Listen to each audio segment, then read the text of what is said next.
Coming up right next. Welcome to the Dr. Pat Show. Talk radio to thrive by. Powerful, inspiring, and coming to you live, bringing you stories of people like you and me, busting through and living life full out.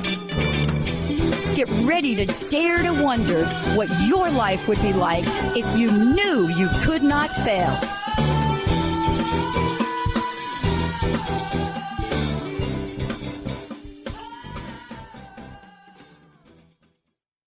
Hey, everybody, welcome. Welcome to our good news segment. And let me just tell you something. I have heard and have used Massage Envy for as long as I can remember living in Seattle, right? Now, before Seattle, where I live, self-care was not at the top of your list. I just want to tell everybody. But when I moved to the Seattle area, there was a whole new way of being here. And one of the first organizations that I was introduced to, and the genius that I'm about to introduce you to, Beth Stiller, joining me here today. Beth is the CEO of Massage Envy. We are here with a message that has never been more important than what it is now. Here it is. End of the conversation is this. Are you ready to learn about what the importance of self-care is and routine? Beth, come on. Tell me about this. You and I both know that we have got to really talk about this now because you know why? We have just not been doing it very well, have we? No, it's true. I mean, it's a pleasure to be with you, Dr. Pat, and to talk about something that I feel so passionately about. We're not putting ourselves at the top of the list.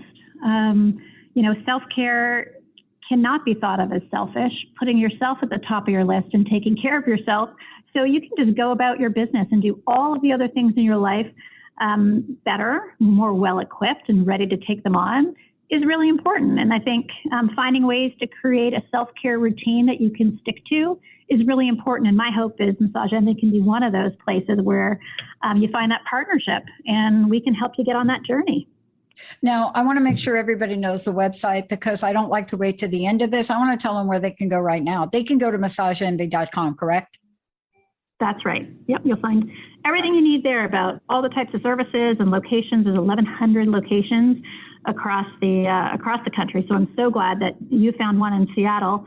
And it's really about accessibility and value and affordability, right? Making sure that it's not out of reach for people. And that's, again, what we hope that we've done.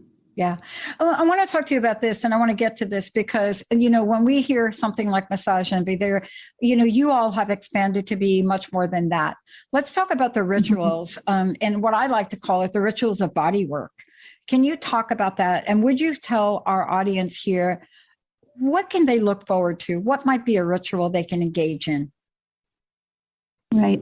I think every person and every body is different. And so that's the joy of committing to taking care of your body with Massage Envy as your partner is a membership allows you to come in and decide whether you want to have a stretch that month or a massage or a skincare service, because let's face it, your skin is your largest organ, and making sure that you understand your skin, meeting with a professional esthetician who can help understand what's unique about your skin and what your skin needs, which is different than the next person, is really important. And the same holds true with massage and stretch, making sure that you're working with a qualified, dependable, trustworthy service provider, licensed service provider who can customize body care to fit your needs is really, really important because one size does not fit all.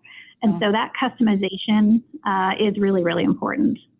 So I want to congratulate you, Beth, right out of the gate, first female CEO of Massage Envy. Somebody told me the other day, I don't pay attention to what people generally tell me. They told me I was the only female broadcast owner. And I said, that can't be possible. So I got to fact check it.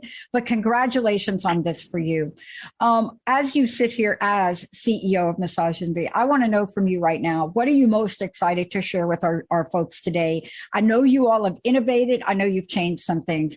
Let's bring it to people today on what we could all get excited about from your perspective.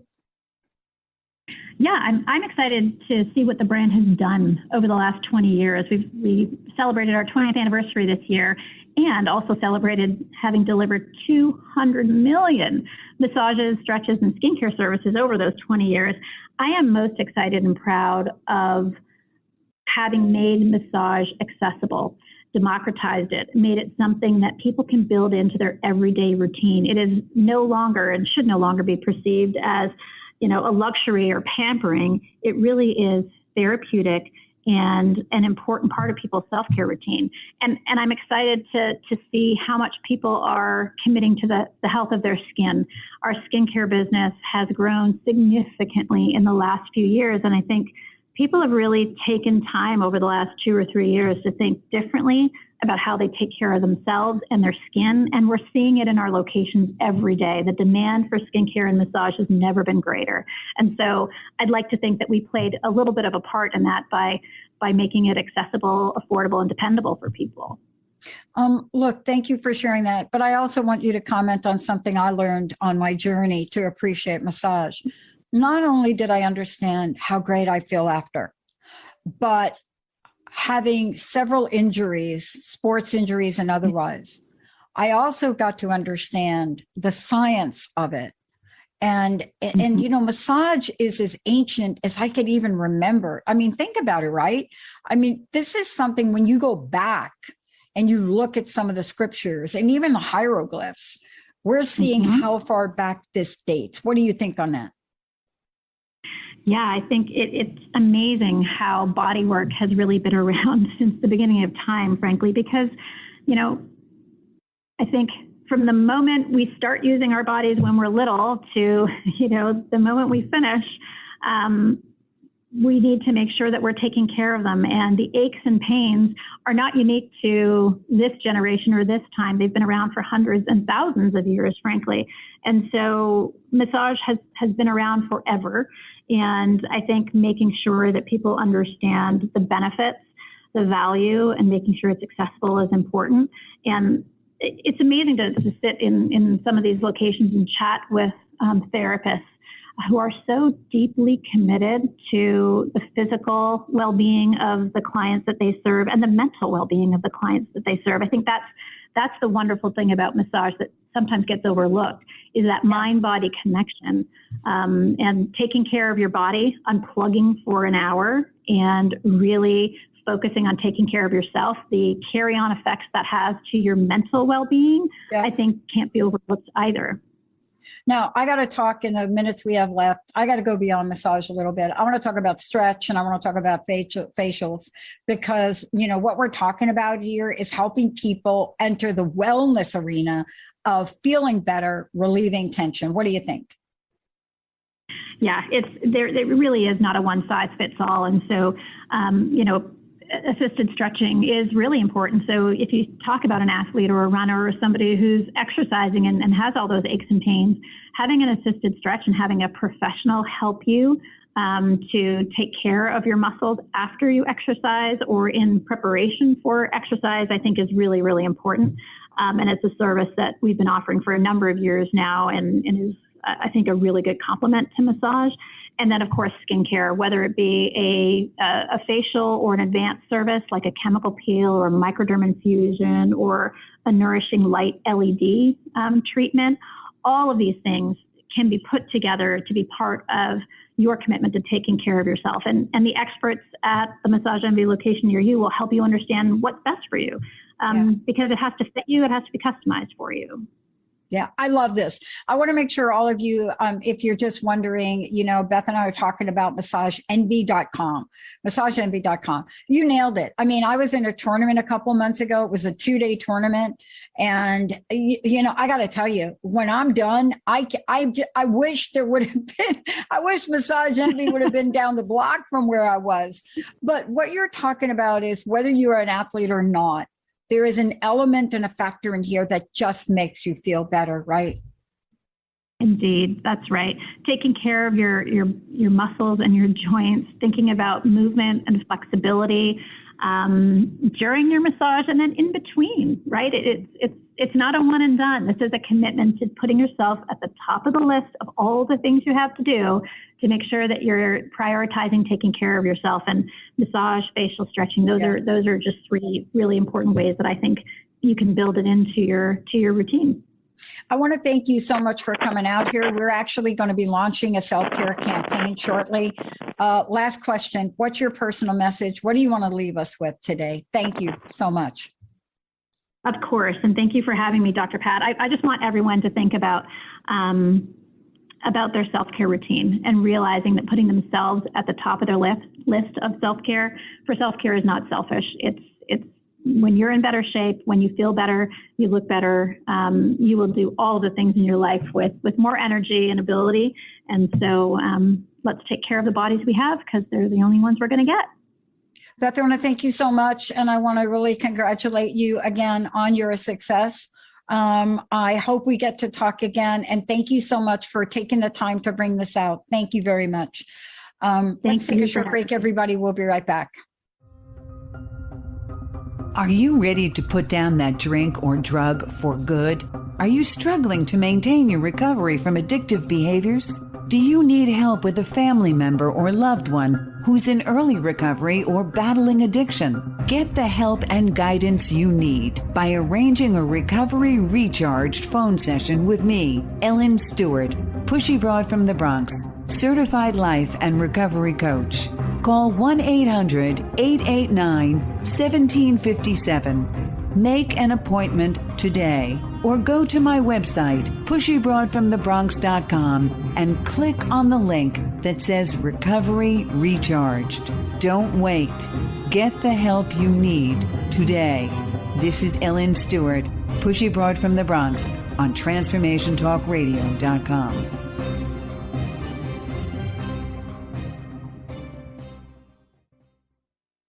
Hey, everybody. Welcome to our good news segment. You know, I am always amazed at what our friends at PETA are doing. PETA, well, let me just tell you, in case you don't know what PETA is or you don't know what they do, this is an organization that I have known about probably since the day I started doing the show. This is People for the Ethical Treatment of Animals. That's what PETA stands for. Today, we have somebody very important joining us here today. We have PETA Science Policy Advisor joining us here today. Shriya Swaminathan is joining us here today. And what I want to say is this. If you have her position, what you are looking at, you're looking at who is out there that we need to be aware of, that they need to be aware that we are aware of them, and that we need to have a call to action. Today, this is what we're talking about. Did you all know? Did you know this? Did you know that the Navy was still using animals for some of their testing of decompression? In particular, they are using sheep. So here it's 2022. Ask yourself this: why is the US Navy still giving sheep the bends? Now, that's what I'm talking about, but it is cruel. The reason they're not doing it on humans is because it is cruel and unusual punishment. Shriya, welcome to the show. I mean, every time I talk to you all, I find out something that is so just mind-blowing to me. I can't believe it's 2022. I can't believe we're still using it. And I also can't believe that we don't have another way of doing that. I mean, am I out of my mind, or is this shocking? First off, thank you so much for having me and for explaining this issue and the importance of this issue. And we at PETA deeply appreciate such platforms where we can bring these issues into the public awareness. These are often overlooked, often not talked about. And yeah, thank you again for this platform. So let's start with the beginning and let's give people a little background. Because there are many people that are probably scratching their heads saying, no, like that can't be possible. You know what? So let's start with this. How long has this been going on? And bring us from there to where we are today, please. Yes. So as you said, the United States Navy is willfully torturing sheep and other animals. So it's not only sheep who are having to endure this horrific pain and these worthless experiments for which, as you had also alluded to earlier, for these decompression experiments, and decompression sickness is also called the bends, and it is a very painful condition that deep sea divers would experience when they rise quickly from the high pressures underwater to lower pressures at the surface. And it happens when bubbles of nitrogen gas forms in the blood, the muscles, and other organs, which can result in excruciating pain and even death. And the treatment for bends hasn't changed for over 80 years. And still, the Navy is needlessly causing animals to die in horrific pain, while naval members susceptible to the bends are still missing out on effective treatment for this painful and sometimes lethal condition. Now, these experiments on animals have unfortunately been going on for decades. But earlier in 2010, PETA, along with Alliance for Animals, was able to petition and launch a campaign to successfully pull Navy's funding for these experiments at the University of Wisconsin in Madison. But recently, we've uncovered that such tests have since resumed and are ongoing. So we are leading the charge to urge the Navy to put an end to these archaic decompression sickness experiments once and for all, just like other successful navies like France and Britain have already done. Yeah, and I wanted to make that point. You know, it seems sometimes, oh, you're picking on the U.S., nobody else has really made the change, but that's not true. You know, we do have, like you said, the French Navy and the UK. They're, you know, they are among the international agencies that have stopped using animals in this cruel decompression laboratories. And apparently they did it years ago, right? Exactly. Yeah. So they have already done that. And yet the treatment for the bends has not changed in almost, it's like 80 years. And so I want to talk to the point of, I mean, I don't understand whether or not these animals even survive. I don't really understand. But even if they don't survive, what they go through is painful. It is very painful. And they force these sensitive, intelligent, living beings to the grueling experience of decompression sickness. And in one study, Navy experimenters forcibly induced this crippling joint pain, bloating, which they actually treated by puncturing their stomach to treat this bloating. They induced cardiovascular collapse. They caused spinal cord injury, which would leave these animals paralyzed and often dead.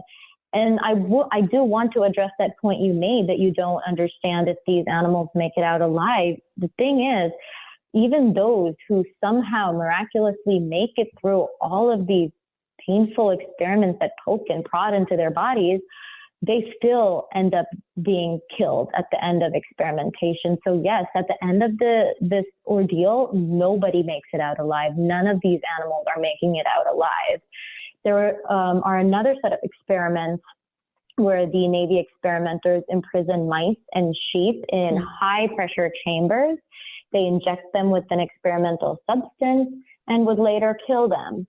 They implant devices into rats' brains and bodies to expose them to high pressures until they had seizures.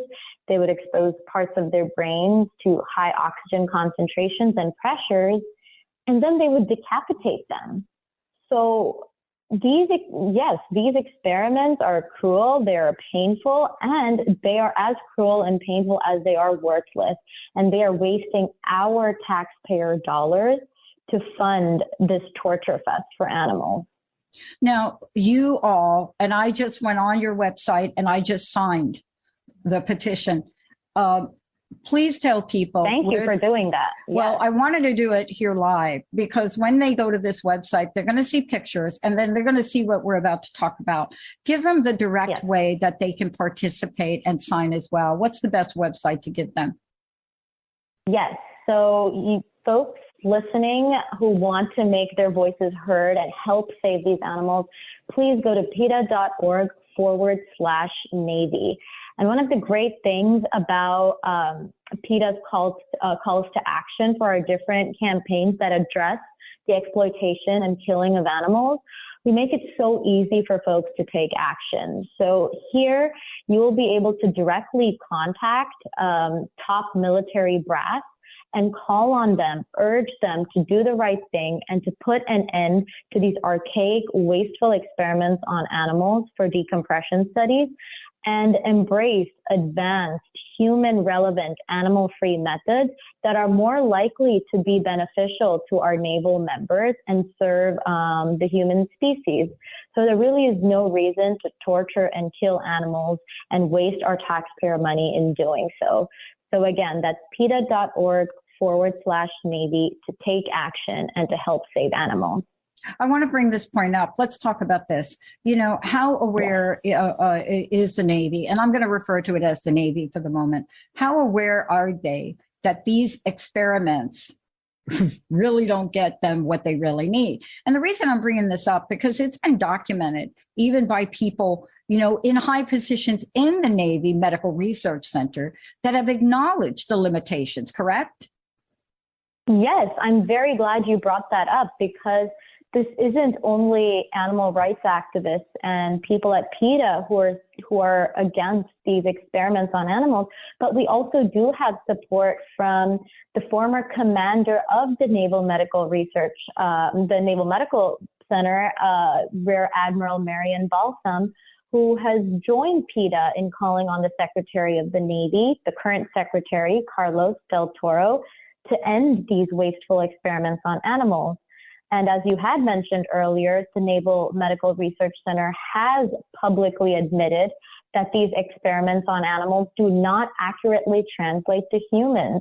Diving experts have also corroborated that the physiology and the experience of decompression in animals is vastly different from humans. So by experimenting on animals, we are depriving those humans who are vulnerable and susceptible to the bends to miss out on effective, reliable treatments, when in fact there are advanced animal-free technologies like studies in human-derived cells, human clinical trials, and existing human diver data that provides a wealth of information that is, surprise, surprise, human relevant.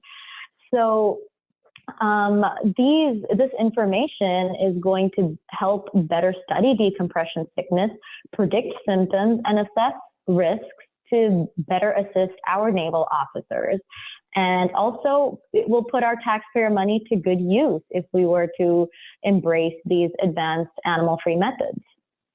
Now, I want to give people an idea of what we're talking about. I just want people to listen for a minute. Just maybe even shut your eyes if you can imagine this. I want you to listen to what I'm about to say. So imagine now that you love animals. You don't even have to love them. You have a respect for them. You care for them. You understand their value. You understand their absolutely enormous ability to be in this world. Now imagine that animal is locked in a high pressure chamber. Imagine the sheep, let's just say for simplicity, is exposed to a significant amount of pressure, equivalent to what a diver would experience at 257 feet below sea level. Now imagine that they're left there for over 30 minutes. Then now imagine, if you don't think that's enough, then imagine these sheep forced to decompress and endure severe DCS, crippling joint pains, bloating. You know, this is blood, which was treated by stomach puncture. Okay, can you hear what I'm saying, y'all? Bloating treated by puncturing the stomach, and cardiovascular collapse, and spinal cord injury, causing distress, paralysis, and frequently resulting in death. Now imagine how extremely painful this experience is. It is referred to as the bends.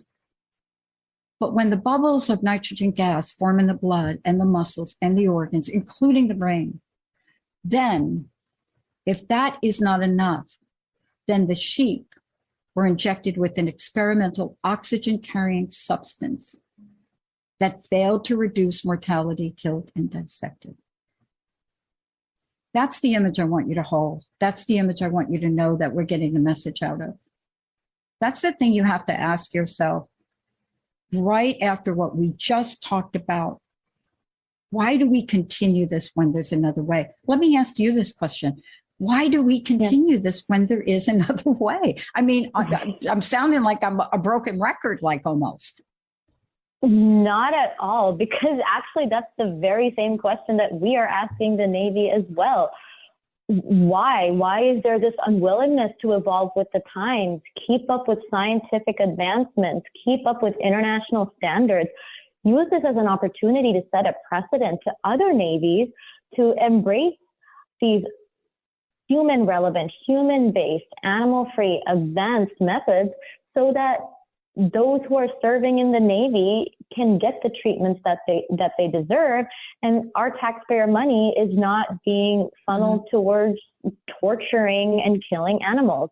So it's a question that we need to keep on asking them.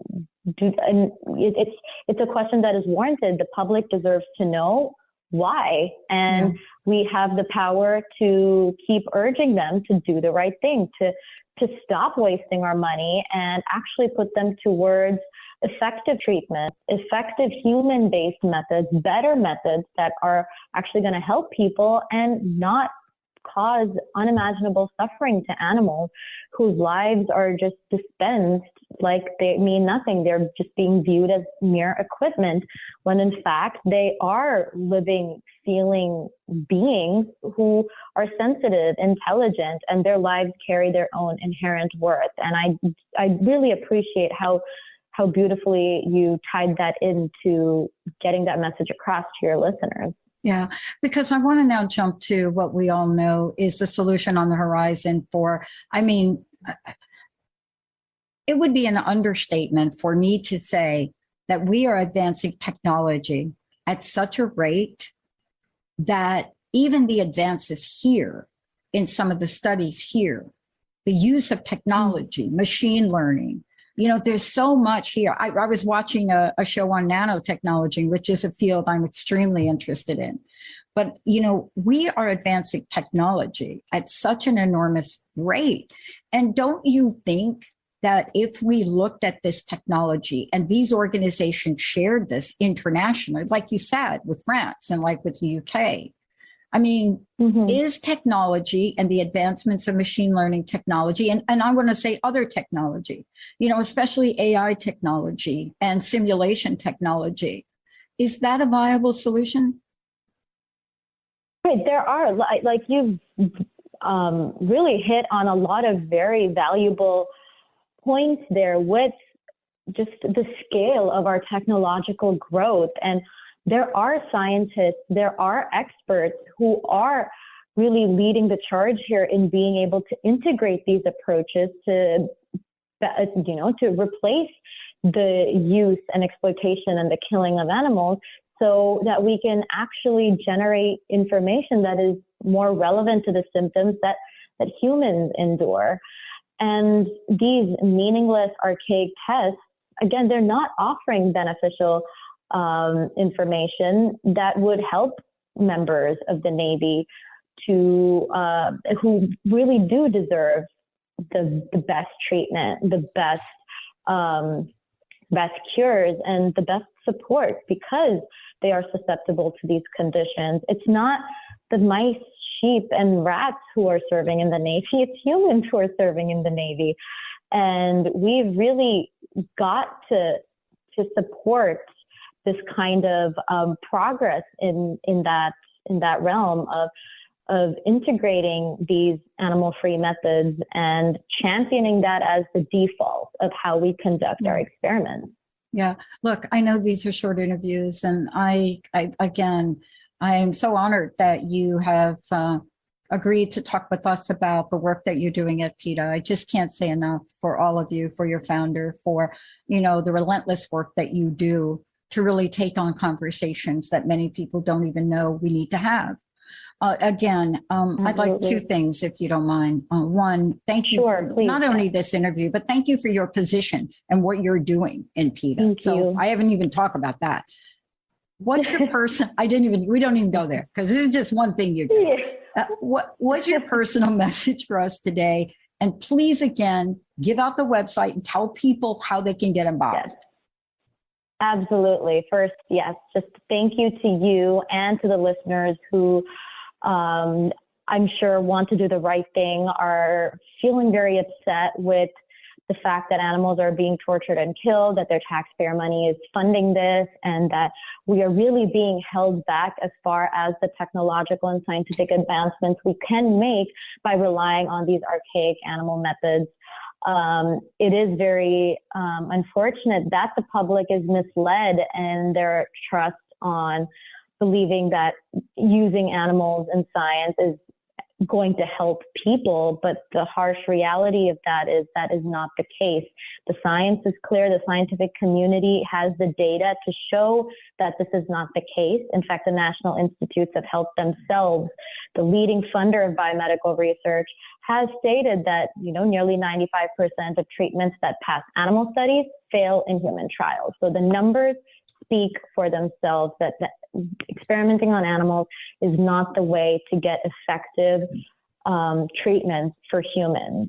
And if you want to take action here for the animals who are being tortured by the Navy and experimenters at the Navy, please go to PETA.org/Navy to take action. You can get in direct contact with top military leadership and urge them to put an end to their decompression experiments on animals once and for all. That's PETA.org/Navy. Thank you so much for everything. Thank you. And I want to say to our listeners, please, lots of information there. Please go take a look. You'll hear about everything in more detail that we've talked about today. Please get involved, take action if this is something that is in your heart. Thank you so much for you and all of you at PETA for what you do. Thank you.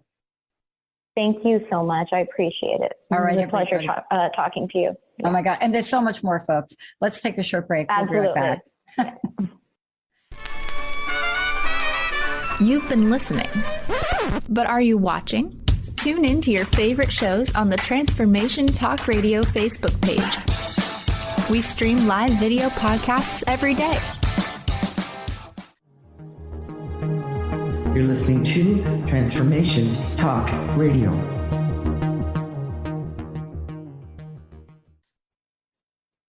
Hey, everybody, welcome. This is a good news segment. This is what we call it, but it's really more than a good news segment for us.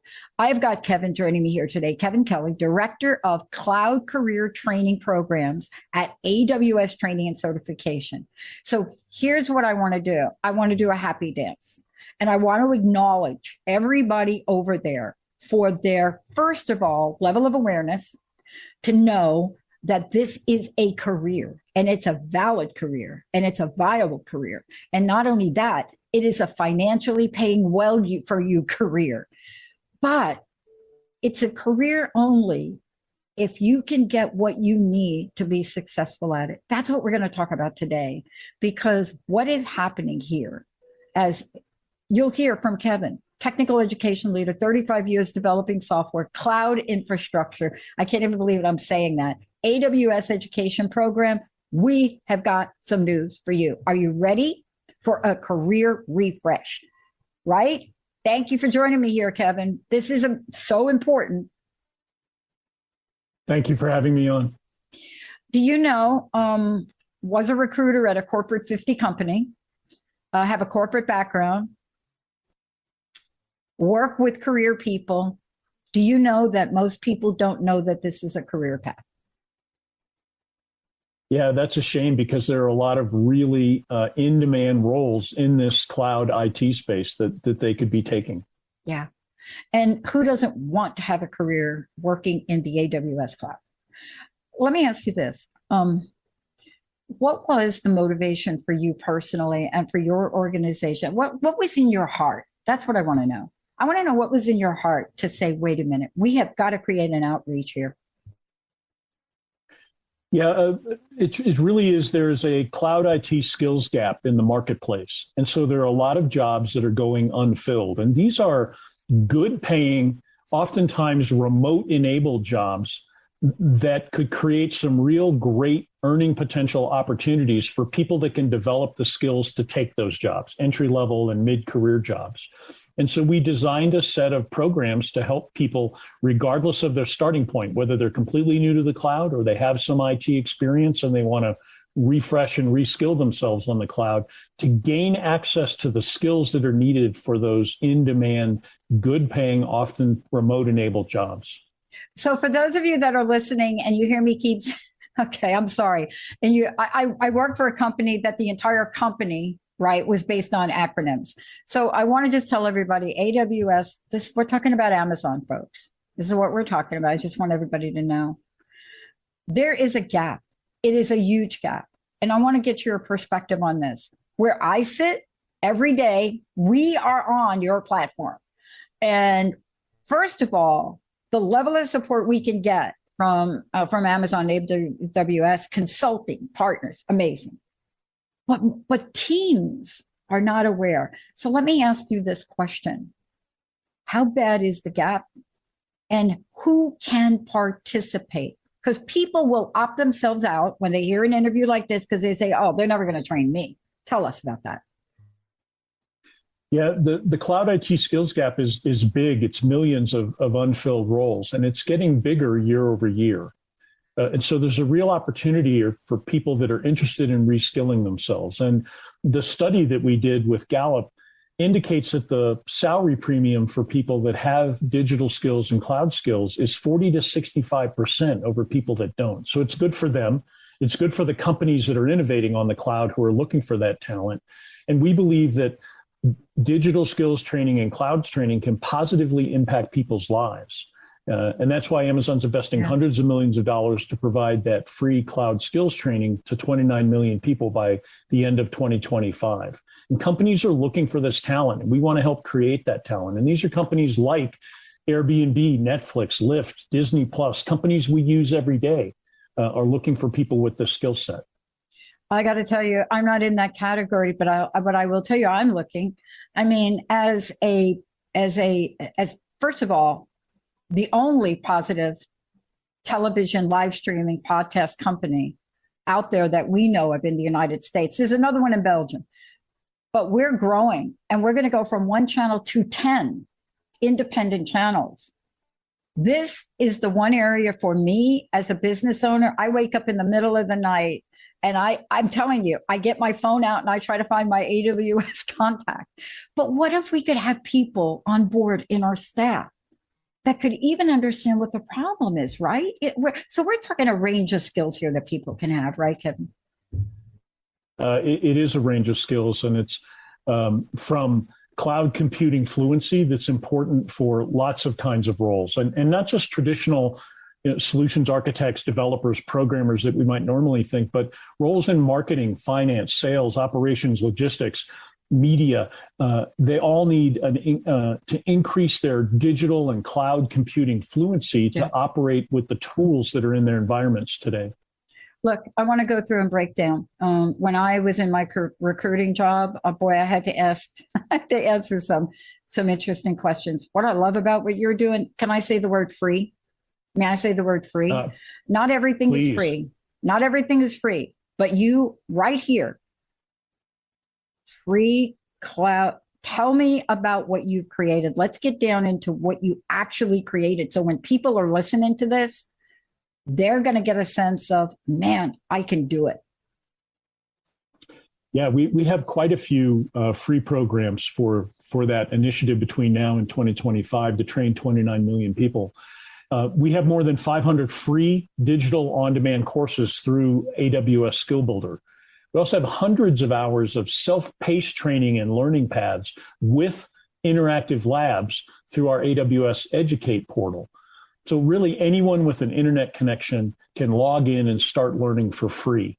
We have some specialized programs like IT Skills for You, which is a new program that we've launched specifically designed to help Ukrainians around the world get access to free cloud computing skills training in their language and career services support so that they can gain career opportunities, whether they're a refugee in Poland or they're still in the Ukraine. We have AWS Restart, which is a program for creating entry-level cloud talent, completely free, cohort-based learning. And we have a AWS Restart Associate for mid-career IT professionals who want to reskill, upskill, retool themselves for the cloud. We also have skills centers on the east and west coast of the US in Seattle and Arlington that provide a learning space where you can walk in 5 days a week and learn if you're there. But they also provide remote learning opportunities from those skills centers. So we really want to meet people where they are and provide training to anyone who wants to get access to the training. You know, I was so excited to talk to you for a lot of reasons. You know, you're looking at somebody that barely graduated high school. So even for me to say AWS and have an idea of what that means just shows what people are capable of. But here's what I want to say. There is a website that you all have created where people can find out more. I love that you're talking about upskilling. I love that phrase. What is the best place people can go to take a look? There's so much here they can learn from. Yeah, to get started on the programs we've talked about and more, you can go to aboutamazon.com/29 million, the word million. Yeah. And the 29 million, we're talking about job potentialities, right? Yeah. I mean, wow. We are training people, but we're training them for employment and to join us in the digital and cloud revolution. You know, from where you sit, you have a career in this. You have seen the ups, the downs, the sideways. What are you most excited about where you sit today? I know you're doing so many of these interviews, Kevin. I know you are, but I know somewhere deep inside of you, you're like doing a happy dance about what you know and want to share with people. Yeah, I think what excites me most is when we train people, give them the skills, and they then get that first job that they never imagined they could have in the IT and the cloud industry. It's life-changing for these individuals to get an in-demand, good-paying job that gives them unlimited career trajectory and opportunity. Is the program available now for everyone? So let's just talk about this. And then there's a question I have when I said earlier about it's inclusive. You know, a lot of times, Kevin, when we hear about programs like this, it's for a certain age group or for certain, you have to be in college or whatever it is. So let's just have a conversation about who can participate. Yeah, we have programs that are targeting younger learners, 14 and up. We have programs that are helping higher ed institutions deliver cloud training as part of their degree programs and curriculum. And we have programs for adult learners. And whether you're coming out of the military, or you're a work returner, or you're underemployed, we have programs that'll give you an opportunity to learn about the cloud at your pace with hands-on learning that lead to industry recognized certifications that AWS offers. So you can demonstrate to the employers that you've got the skills. I know this is a short interview. I'm known for always going over time. I think I just did. But I just want to make sure that we send this message out and we make sure that people know. There are so many people right now that are rethinking who they are and what they do. And I love what you said. I mean, this is the type of position which you can do remotely, right? Not always, but you can. I'd love to know, again, the website, but I also want to know now, what is your personal message? What does Amazon want to say to people? With the website to learn more about the programs is aboutamazon.com/29 million. And I think I would tell people, don't be intimidated by the technology. Get some of the free training and get your hands on it. Kevin, thank you so much. Thank you all over there at Amazon. Thank you. AWS is an Amazon realm. Thank you. We'll see you in a few minutes, everybody. Let's take a short break.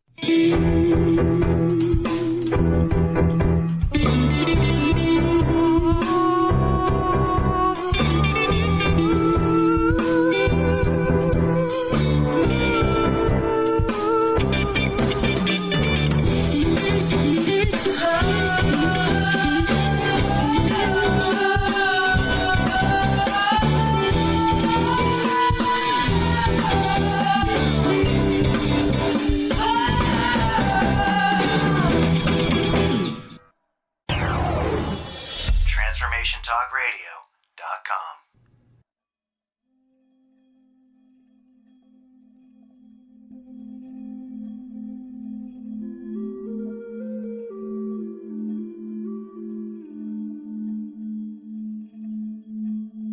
Hello, this is Dr. Sharon Martin with a meditation brought to you from Maximum Medicine Radio. This is a short meditation I designed to strengthen your energy field. Please do not listen if you're driving. Instead, take the time to access this later when you can relax. There are features of this meditation that are inspired by teachers, especially Drunvalo Melchizedek and C.C. Treadway, so the credit belongs to them. You may stop the recording at any spot to allow more time to commune with the awarenesses. So let's start by taking a few nice, deep, relaxed breaths. In with your nose, out with your mouth. Let your shoulders drop and your belly soften. Enter a sacred healing space, as I will now open sacred space, as I call to all the directions, to the allies, to the guides, to all those with the highest good. Come join us. Now gently bring your awareness to a place about 10 inches above your head. This is the place of your Viracocha. That's a Peruvian Quechua word for the big energy ball that sits about 10 inches above your head, where your soul and spirit connect.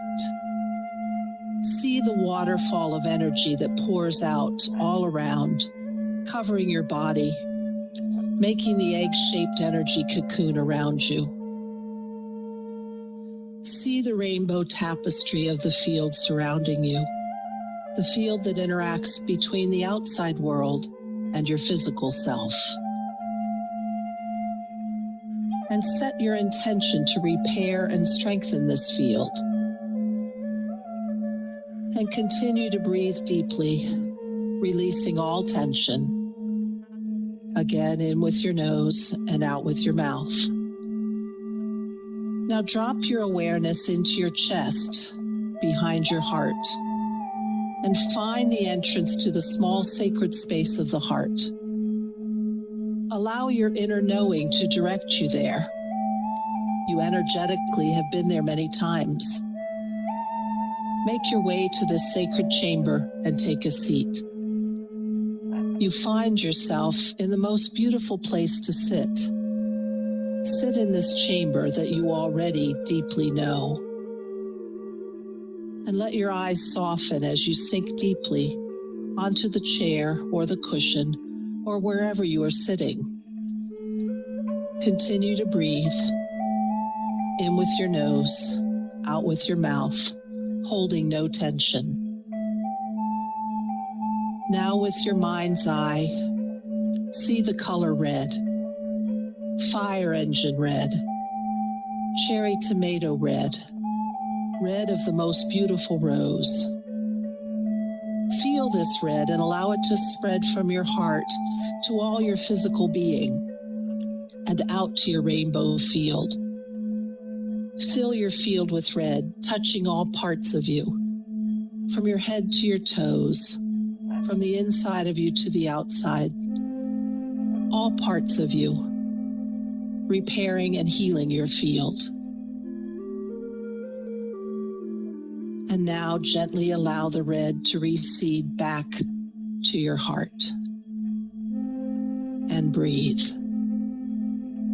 Now with your mind's eye, see the color orange, pumpkin orange, the orange of a sunset, the orange of a marigold.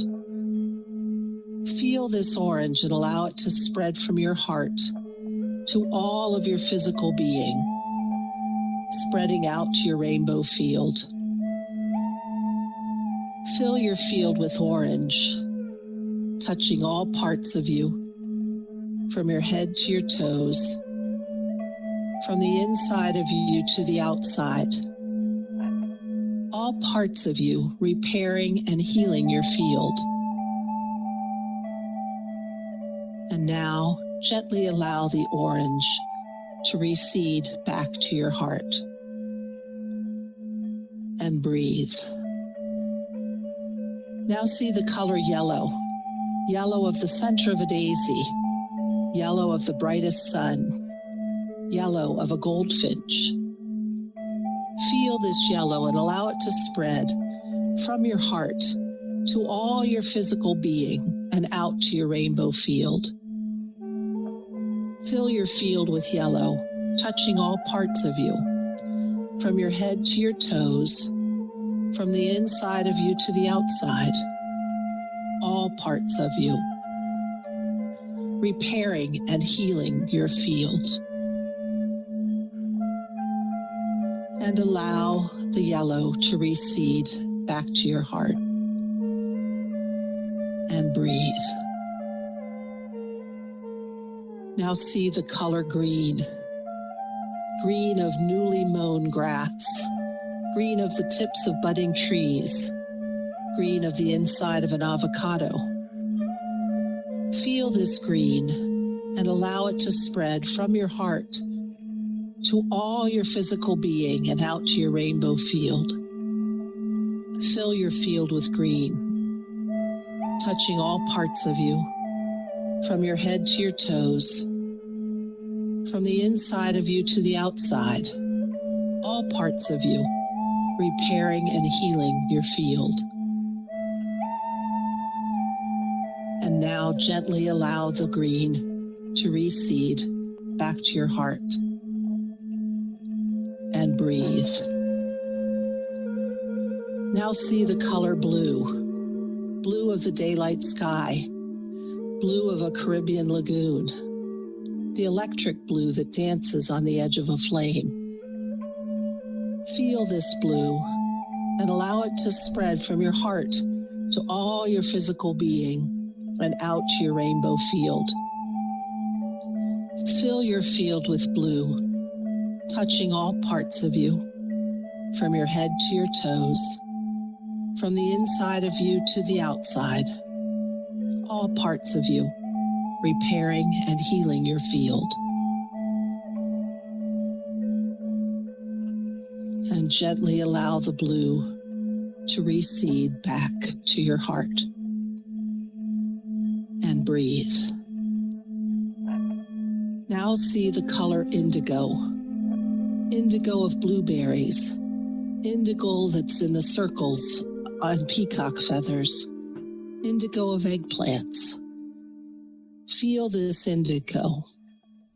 Allow it to spread from your heart to all your physical being and out to your rainbow field.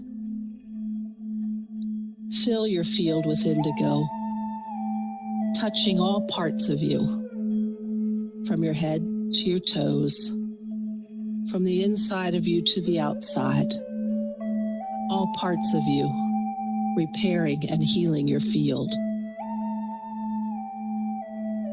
And gently allowing the indigo to recede back to your heart. And breathe.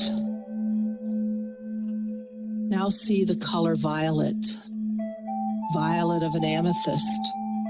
Violet of a lilac bush. Violet of a saintly aura. Feel this violet and allow it to spread from your heart to all your physical being and out to your rainbow field.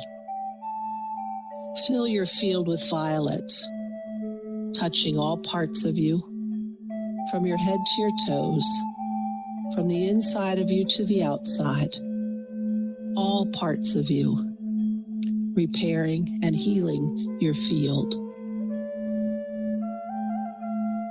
And allow the violet to gently recede back to your heart.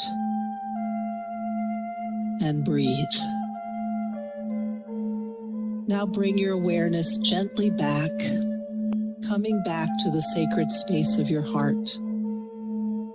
And sit down in this beautiful sacred space and breathe. In with your nose, out with your mouth, no tension. Take a minute to feel the colors integrating into your field, repairing and strengthening heightening your power. Your rainbow tapestry is restored and rejuvenated. You are shimmering. Now gently return your awareness, coming back to this time and this place. We close sacred space as we release the directions and the allies and the guides. As always, we offer gratitude for their presence and their assistance. And be gentle as you re-enter your day and restart your tasks. You are a magnificent being of light. Be well.